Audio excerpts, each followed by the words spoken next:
అందరికీ నమస్కారం.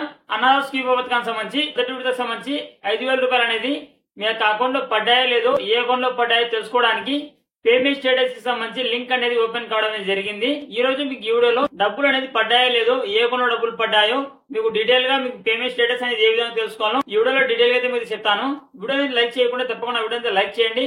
అదేవిధంగా మా యూట్యూబ్ ఛానల్ సబ్స్క్రైబ్ చేసుకోకపోతే తప్పకుండా మా యూట్యూబ్ ఛానల్ అయితే సబ్స్క్రైబ్ చేసుకోండి. మీకు వెబ్సైట్ లింక్ అనేది నేను కింద డిస్క్రిప్షన్ లో ఇవ్వడం జరిగింది. డిస్క్రిప్షన్ లింక్ మీద క్లిక్ చేస్తే మీకు ఈ విధంగా వస్తుంది.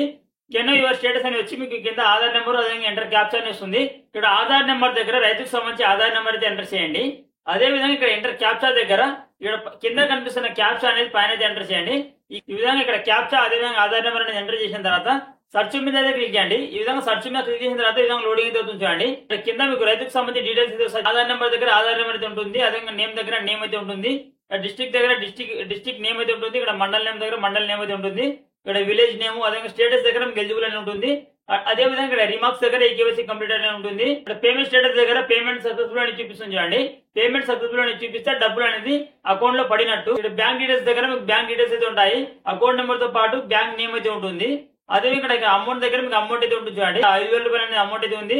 అదే ఇక్కడ బ్యాంక్ డీటెయిల్స్ దగ్గర బ్యాంక్ డీటెయిల్స్ అయితే ఉన్నాయి. అదే ఇక్కడ పేమెంట్ స్టేటస్ అనేది ఇక్కడ పేమెంట్ సక్సెస్ఫుల్ అని వచ్చింది చూడండి. ఈ విధంగా చాలా ఈజీగా అంటే ఈజీగా మీరు ఈ విధంగా పేమెంట్ స్టేటస్ అనేది చెకింగ్ అయితే చేసుకోవచ్చు. ఒకవేళ మీకు ఏదైనా ప్రాబ్లం ఉండి ఎన్బిసి లింక్ అనేది లేకపోవడం వల్ల కానీ లేదా ల్యాండ్ సీడింగ్ అనేది లేకపోవడం వల్ల కానీ ఏదైనా ప్రాబ్లం వల్ల మీకు డబ్బులు కానీ ఒకవేళ పడకుంటే మీకు ఇక్కడ రీజన్ అనేది చూపిస్తుంది. ఏ రీజన్ వల్ల డబ్బులు పడలేదు ఇక్కడ మీకు ఇక్కడ పేమెంట్ స్టేటస్ దగ్గర మీకు రీజన్ అనేది చూపిస్తుంది. ఇక్కడ స్టేటస్ దగ్గర ఎలిజిబుల్ అని ఉండాలి. అదేవిధంగా ఇక్కడ రిమార్క్స్ దగ్గర ఈకేవైసీ కంప్లీట్ అని ఉండాలి. ఒకవేళ మీకు ఈకేవైసీ అనేది కంప్లీట్ కాకుండా ఇక్కడ చూపిస్తుంది. ఇక్కడ రిమార్క్స్ లో మీకు ఈకేవైసీ నాట్ కంప్లీటెడ్ అని చూపిస్తుంది. మీకు ఈకేవైసీ కంప్లీట్ కానట్టు అయితే చూపిస్తుంది. ఇక్కడ ఈకేవైసీ అదేవిధంగా స్టేటస్ ఎలిజిబుల్ ఉండాలి. అదేవిధంగా ఇక్కడ పేమెంట్ స్టేటస్ దగ్గర మీకు ఏదైనా డబ్బులు పడకుంటే ఇక్కడ రీజన్ అయితే చూపిస్తుంది. ఇక్కడ బ్యాంక్ డీటెయిల్స్ దగ్గర ఏ కొన్న డబ్బులు పడ్డాయి ఇక్కడ బ్యాంక్ డీటెయిల్స్ దగ్గర మీకు బ్యాంక్ డీటెయిల్స్ అయితే చూపిస్తాయి. ఇక్కడ అమౌంట్ దగ్గర అమౌంట్ అయితే ఉంటుంది.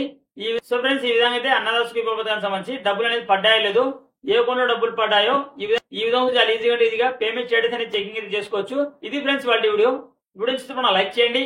అదేవిధంగా మా యూట్యూబ్ ఛానల్ ని సబ్స్క్రైబ్ చేసుకోకపోతే తప్పకుండా మా యూట్యూబ్ ఛానల్ సబ్స్క్రైబ్ చేసుకోండి. Thank you for watching.